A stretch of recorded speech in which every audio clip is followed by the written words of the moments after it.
Hello mga ka-dreamers! Welcome back to my vlog. Hello everyone. For today's video, i-share ko lang sa inyo guys yung nangyari noong March 31, 2025. Kasi nga, nag-open na nga po yung program ng Home Care Worker Immigration Pilot sa mga workers in Canada. Kami po yung nasa stream A, Workers in Canada. So yun nga po, nag-open na nga po noong March 31, 2025. Noong nag-open na po yung program na yon, ay talagang marami pong nag-expect na marami makakapasok. 10 o'clock pa lang until 12 o'clock, yung website ng IRCC ay talagang nag-glitch siya. Hindi makapag-proceed sa isang applicant dahil nga puro loading lang. Wala talaga nakapasok kahit isa pang. Doon sa doon sa group namin, wala talaga nakapasok mula ng 10 o'clock in the morning until 12.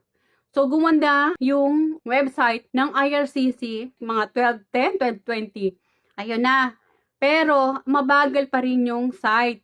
Talagang nakakaba. Kasi, yung slot lang nasa 2,350. Yung para sa amin na child. Sa elderly naman, 2,350.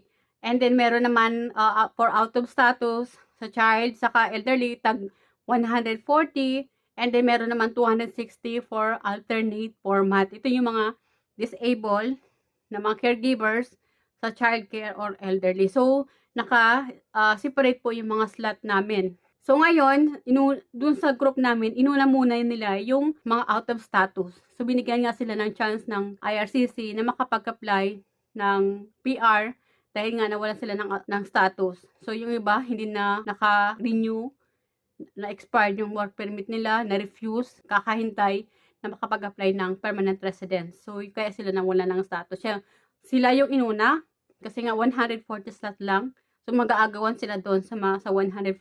So, marami din pong nawala ng status dito ng mga caregivers. So, ngayon, bandang 12:20 to 3 o'clock, 8 lang po ang napasok na mga caregivers sa group namin. 5 doon, childcare sa elderly, tapos yung out of status.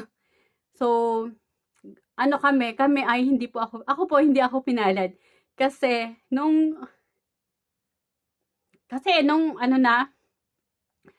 chance ko na kasi bago mag-3, siguro mga 2:40, ako na po yung naka-encode na po ng profile So, nakapasok na kami.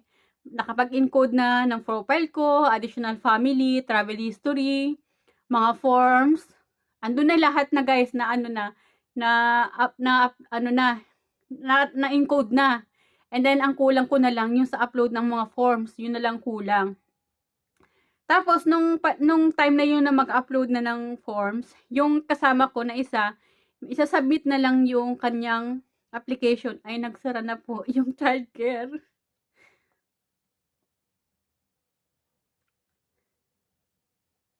Hindi kami sinerte guys. Kasi hindi namin expect na, kasi nga nag-glitch yung program So, hindi namin akalain during pala nung yung pag-down ng website, ay may mga nakakapasok na pala na mga application. Biruin mo, 'di ba, na talagang down yung website, tapos in-expect namin talaga na makapag-apply kami ng PR kasi nga nasa 2,350 yung nakaalat sa amin Iba yung sa elderly, iba din yung sa childcare. So sa amin, dahil childcare ako, nasa 2,350.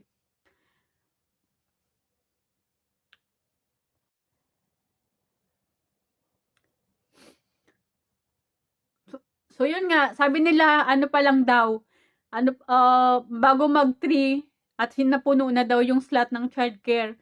Ang nga ito guys, kasi sa mga nakalipas na program, ang elderly talaga, ayan ang hindi agad-agad nagko-close. Pero yung program na niya na sa elderly, yung NOC 44101, ayan po, mga 2 o'clock pa lang, mga 2:20, mga ganyan, basta mga past 2, nag-close na po yung elderly. 'Di ba? Nakakagulat kasi nag-close agad, samantalang mga nakaraang program ay yan po, ay hindi po yung basta-basta nagko-close. Tapos sa amin naman, sumunod siguro mga after 30 minutes, yun naman yung program ng childcare yung napuno. Nagulat kami kasi hindi namin expect na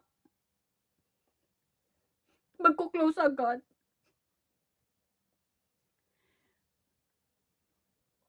Ang daming kalaban namin sa slot na hindi namin akala na magko-close agad. Kasi maraming mga pasaway.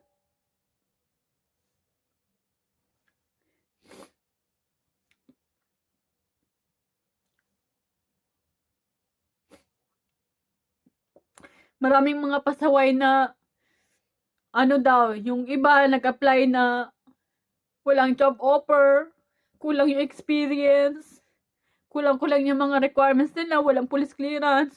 Yun po yung mga requirements na dapat Kasi kapag kung hindi kumpleto yung requirements nyo, lalo na yung mga main requirements like job offer, marirefuse yung nyo, yung application nyo, at hindi na po marirefund yung pera. Kaso, maraming pasaway. Gusto nila magmadali na makapag-apply ng PR. Kaya kaming mga kompleto sa lahat ng requirements, eligible, kami yung nawala ng slot. Kaya grabe yung iyak namin nung March 31 talaga.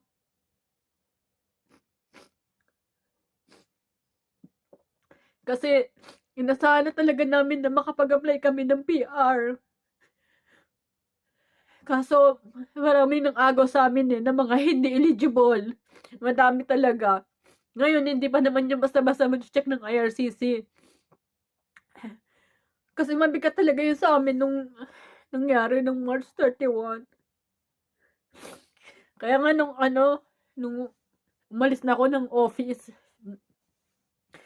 grabe yung iyak ko mula Toronto hanggang London na nasa bus pa ako. Grabe iyak ko kasi na-disappoint ako talaga.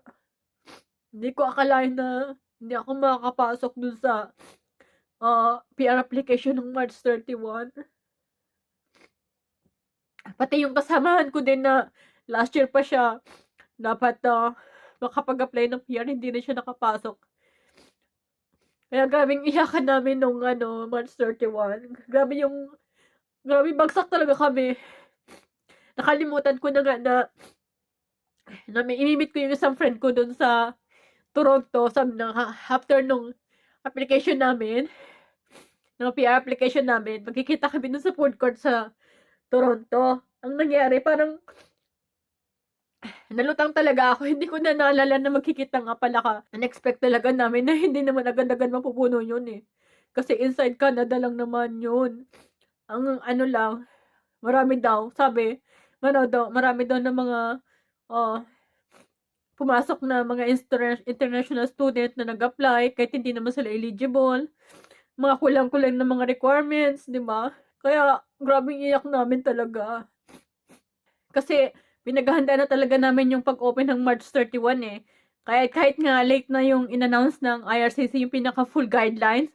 Kunwari, mag-open ng March 31 yung program. So, 1 week before, nilabas ng IRCC yung pinaka-full guidelines. So, lahat kami, nag-fill up ng mga forms, like yung Schedule 21, new job offer, saka employer information, yung additional po ng mga form yan. So, lumabas ulit ako ng Toronto para makuha yung form at mag-encode nga ng panibagong mga details at makuha ko yung mga form na ipapapilma ko kay employer ko. And then, yun, 'di ba yung grabe yung grabe yung hirap namin sa paghahanda para dito sa PR application, pero kami yung nawalan. Ang dami talaga guys, ang dami kaming hindi nakapasok. Yung grabe yung naramdaman namin nung March 31. Hindi talaga biro. Grabe yung lungkot namin. Parang nawala kami ng pag-asa, 'di ba? Ganun talaga ang life, 'di ba? Mag-apply na lang ulit kami next year, or sana nga magbukas yung IRCC ng interim pathway para sa amin na pag-iwanan, nawala ng slot, mabigyan kami ng chance na makapag-apply. Grabe talaga. Lutang lutang talaga ako ng March 31 kasi nga ang sakit na hindi kami nakapasok sa PR application namin nung March 31. Pero sabi nga ganun, baka hindi pa namin oras na makapag-apply ng PR, baka merong mas maganda na opportunity or baka merong mas magandang program na ilalaan sa amin. O sana nga ito ngayong mag-open ng interim pathway para sa amin. Nabigyan kami ng chance ng IRCC na makapag-apply yung mga caregiver talagang eligible para sa PR application, di ba, guys? Yun lang, na-share ko lang sa inyo. Kasi grabe talaga. Kahit hanggang ngayon, namin, nagkwento pa lang ako sa inyo, naiyak talaga ako. Kasi, ang sakit talaga sa pakiramdam. Parang, down na down ako nung March 31. Continuous yung iyak ko. Mula Toronto hanggang tapos tinawagan ko na yung friend ko. Nung nasa bus na ako, pauwi na lang ako dito ng London. Kumusta niya ako. Iyak na naman ako. Pati siya umiyak din. Umiyak din siya kasi nga, hindi rin siya nakapasok eh. Last year pa sana siya mag-apply ng PR. Kaso nga, hindi siya nakapasok gawa ng naubos na kami ng slot. So, ngayon, maghihintay kami ng ng IRCC. Sana nga, pagbigyan kami, pag-open siya na ulit ng interim pathway para sa amin na hindi nakapag-apply nung March 31. Sana pakinggan kami na magbukas sa amin ng panibagong slot. Lalo na maraming mga pumasok na hindi naman eligible. Yung mga kulang-kulang sa mga requirements. Lalo na yung pinaka-major requirements na hindi naman nila na-provide. Kasi nagmamadali silang ma-PR. Yun lang guys, na-share ko lang sa inyo yung naging experience namin, na experience ko nung March 31 sa pag-apply ng PR application. Kasi, syempre, pag may family ka na, sipon yung family mo kasi yung PR pathway kasi yan, para makarating sila dito. At lalo na ngayon, ay nagbabago po yung mga rules ng IRCC sa mga spouse, saka mga student. Lalo kung under low skill ka, hindi mo sila pwedeng sponsoran hanggat hindi ka makapag-apply ng PR para makuha mo sila. Kaya ganun po yung hinagpis namin nung March 31 at hindi kami nakapag-apply ng PR. Pasensya na kayo at umiyak talaga ako.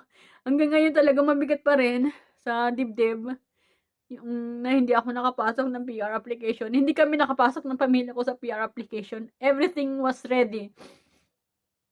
As in, lahat talaga. Lahat pinaghanda namin. Buwan pa lang. Ilang buwan namin pinaghandaan yung mga requirements. As in, tapos kami pang napag-iwanan.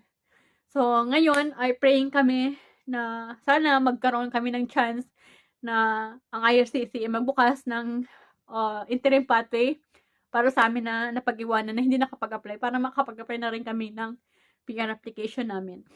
So, yun lang guys. Na-share ko lang po sa inyo yung experience. Mahirap pala talaga kapag mag-apply ka na ng PR application. Kapag hindi ka nakapasok, hindi ka nakapag-apply, masakit sa dibdib, okay? Lahat ng frustration, lahat ng hinagpis ay mararamdaman mo talaga. Pero sabi nga, God is good. Dasal lang at makakapag-apply din kami ng PR sa tamang panahon. Kung mag-open ng interim pathway this year o next year ulit kami mag-open o mag-apply ng PR namin sa March 31, 2026. So, kayo naman kung kayo po ay hindi ba rin po nakapag-apply ng PR na Kapwa Caregivers dito sa Canada, pare-paras po tayo na nakaramdam ng sakit, iyak, lungkot. Pero wait na natin, makapag-apply din tayo ng ating mga PR sa awa ng Diyos. So, yun lang guys. Na-share ko lang po sa inyo yung naging experience ko nung March 31, 2025 sa bagong program ng mga caregivers inside Canada. So, yun lang guys. Thank you for watching. Bye. God bless us all.